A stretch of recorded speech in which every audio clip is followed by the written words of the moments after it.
Alright, so recently I had a phone coaching session with one of you sigarillos and he gave me the go signal to make a video regarding that. So ang kwento dito ni Kuya is before he was a pickup artist and he knows more or less how to pick up women. But the problem is he's having trouble sustaining the relationship long term. So ang basic gist ng kwento dito ni Kuya is he's been dating this girl for more or less 1 year and LDR sila dati. But still, they managed to see each other at least once a month. Pero recently, magkalapit na sila and they go out on a date at least once per week. Ngayon, at one point, ang ginawa ni Kuya ay hindi siya nagparamdam sa babae for 2 whole weeks. Kasi may plano si Guy na sorpresahin ito si girl sa kanyang birthday. So he rented this resort, bought her cake and flowers, and the whole 9 yards. Pero take note ha, hindi pa sila exclusive nito. But he did all this stuff para sa birthday ng babae. So ang nangyari during these 2 weeks of no contact dun kay babae, ito si girl may nahanap na Koreano. And she dated that guy. To be fair naman kasi kay girl, that's fine. Kasi hindi nga naman sila exclusive. Nalaman nito ni Kuya kasi to be fair sa babae, she was honest naman. And she told about the Korean guy on her birthday mismo. So of course, ito si Kuya, heartbroken. Sino ba namang hindi, diba? Pero tinuloy pa rin niya yung birthday bash niya kay Ateng. And right after ng birthday, etong si Guy, sabi niya kay girl na siya na daw yung lalayo kasi nga sa ginawa ni girl about dun sa Korean. So after nun,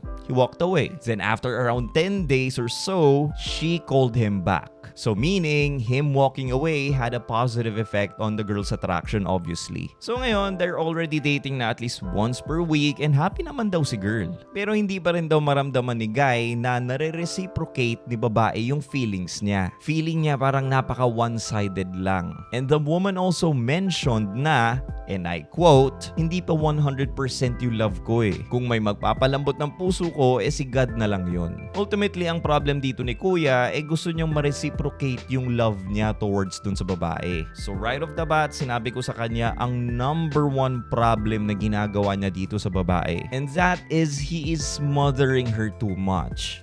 He is putting her in a pedestal. He is treating her like a celebrity. And of course, once you treat a girl like a celebrity, she will just treat you like a fan lang. That's just the way it is. Ang mindset kasi ni Kuya dito sobrang hyper-focused siya na maging sila. Kahit na hindi mo sabihin sa girl na, uy, kailan ba magiging tayo? And try to lock her down on a relationship, kung hyper-focused ka na maging karelasyon mo si girl, mafe-feel at mafe-feel yan ng mga babae, guys. Believe you me. Eto real talk lang first time ko palang makausap itong si Kuya. Pero ramdam ko na kaagad yung desperasyon niya. Yung girl pa kaya na 1 year na niyang sinusuyo. Guys, you should always think and come from a place of abundance. Kasi if you come from a place of fear, then that will reflect towards your actions. For example lang, katulad nito ni Kuya, sabi niya hindi raw nag-reply si girl for 2 days.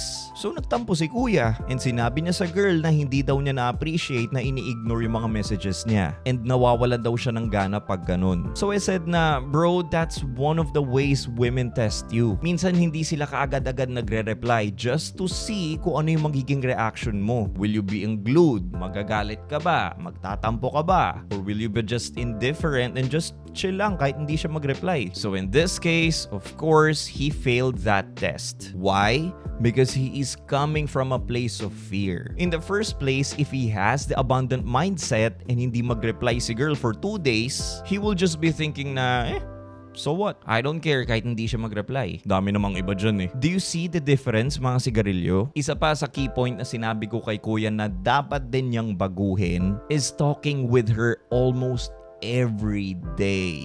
Guys, kung araw-araw kayong magkausap ng babae, mawawala na yung mystery doon. Predictable ka na. And once the woman finds you too familiar, they will get bored and basically lose interest in you. So I said to him na just limit your chats to just setting up definite dates. Once you have set up a definite date, cut off the conversation na. And do not message her in between dates. The only time that you should be messaging the girl in between dates is if she initiated contact with you. Basic gist lang yan ang pinag-usapan namin ni Kuya during our phone coaching session. But these are good points na din for you guys to hear. Kasi alam ko na marami sa inyo na kapag na-in love na kayo, you guys are getting unglued na. You will not be acting like a man and proceed to just smother the girl with affection and in your presence. And you will start putting them in a pedestal for the fear of losing them. Hanggang dyan na lang muna tayo, no? And thank you again, boss, for letting me use our coaching session as a video content para makatulong tayo sa kapwa na,